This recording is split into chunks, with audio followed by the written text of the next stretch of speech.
Hello, आज की इस वीडियो में हम बात करने वाले हैं कार्पल टनल सिंड्रोम के बारे में। यानी काफ़ी लोगों को आपने सुना होगा कि मेरी कलाई में दर्द हो रहा है या मेरा ये हाथ सुन पड़ गया है या इस हाथ में झंझनाहट आती है। इन्हीं सारी चीज़ों को हम लोग कार्पल टनल सिंड्रोम कहते हैं। सबसे पहले हम ये जानते हैं कि कार्पल टनल सिंड्रोम आखिर होता क्या है, क्योंकि जब भी अगर आपको कोई भी दिक्कत है, आप उसका इलाज चाहते हैं, ट्रीटमेंट चाहते हैं, उससे पहले आपको ये जानना बहुत ज़्यादा ज़रूरी है कि आखिर आपको ये चीज़ क्यों हो रही है, इसके कारण क्या है, या ये चीज़ किस वजह से हमें हो रही है, ये समझना बहुत ज़्यादा ज़रूरी है। इसके बाद में हम आपको बताने वाले हैं कुछ ऐसी एक्सरसाइज जो आपके इस चीज़ में काफ़ी ज़्यादा हेल्प करती हैं।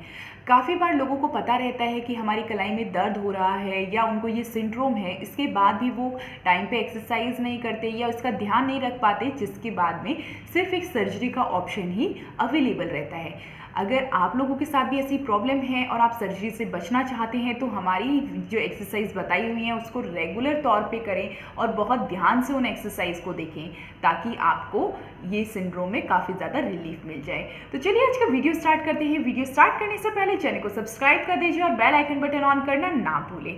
तो चलिए सबसे पहले हम ये समझते हैं कि कार्पल टनल सिंड्रोम आखिर है क्या। जैसे कि हमारी ये इतना जो हाथ होता है, तो हमारी यहाँ कलाइयों में से कुछ नसें जाती हैं और आपकी इन सारी चीज़ों को सप्लाई करती हैं।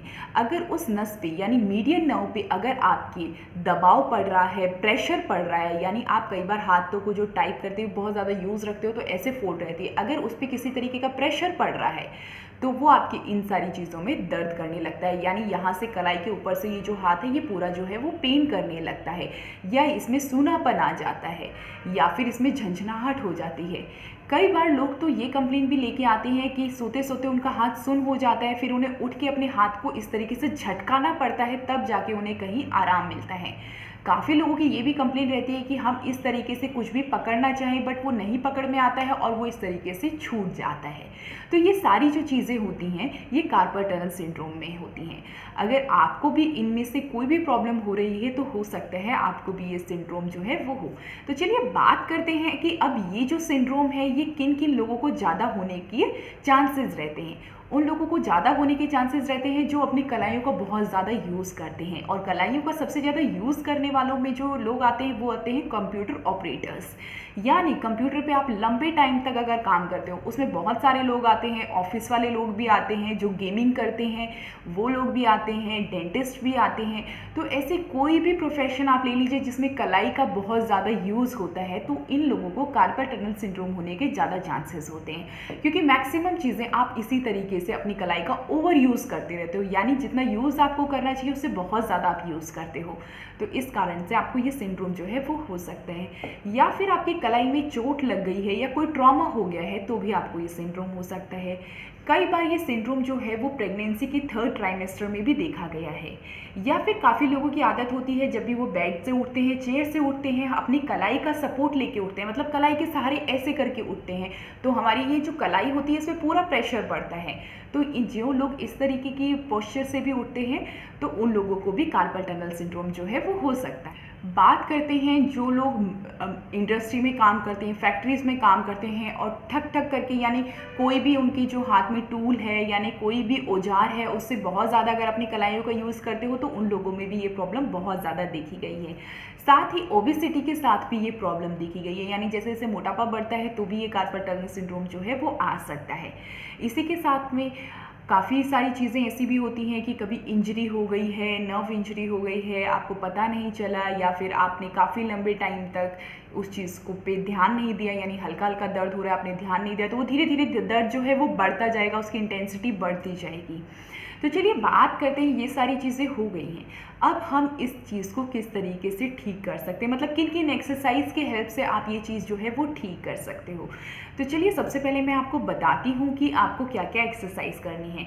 इसमें सबसे पहले नंबर 1 पे जो एक्सरसाइज आती है वो ये आती है कि आपको एक बड़ा सा पतीला लेना है।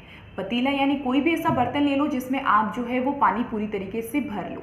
पानी भरने के बाद में उसमें 2 चम्मच नमक डाल दो, यानी गुनगुना पानी होना चाहिए, यानी हल्का गर्म पानी होना चाहिए जिसमें आप अपना हाथ जो है वो डिप कर सको, यानी डुबो सको।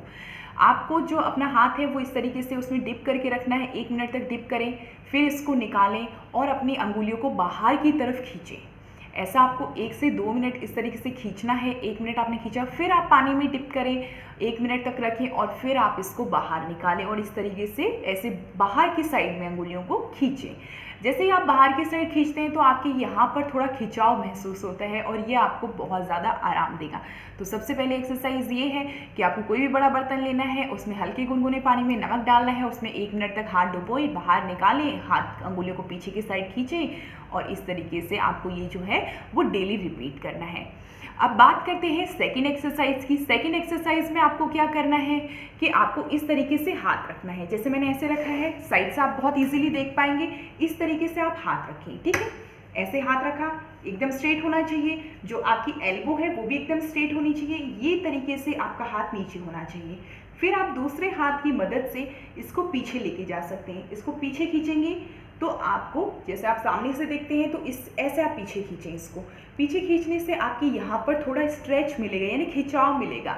तो ये भी जो आपको है वो बहुत बार रिपीट करना है। इसमें आपको क्या करना है, इस तरीके से आप फोल्ड करके रखें, ठीक है। आप यहाँ पर आप 30 तक गिनती गिने, यानी 1 2 3 4 5 6 ऐसे करके 30 तक गिनती गिने। इसके बाद में आप इसको थोड़ा ढीला छोड़ सकते हैं, फिर से आप इसको खींचें और ढीला छोड़ सकते हैं।